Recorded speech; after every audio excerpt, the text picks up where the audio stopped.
The temperature was 43 degrees, the dew point 33, and the relative humidity. Taking so long. There goes.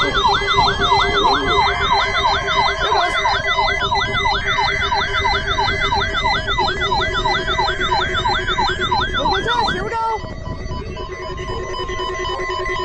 Point Lake, Michigan. Proceedings was a test of the public warning alarm system for NOAA. All hazards radio stations. Took a while.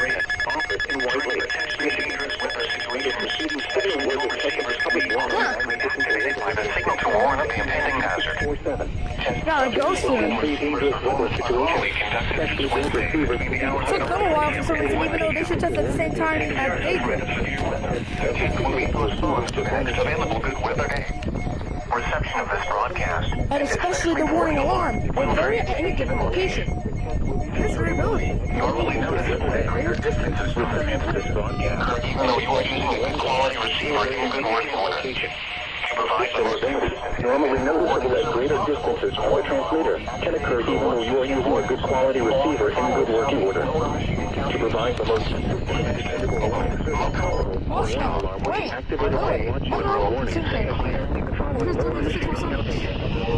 Wilson, Runaway, Jackson, Hunter, Washington, Fulton, Henry, Lucas, and Williams. This concludes the test of station WNG 647. We now return to normal broadcast. I thought my radios in my room went off. That was perfect. Now, time to head back home, see how that went, and then catch Environment Canada's weekly test.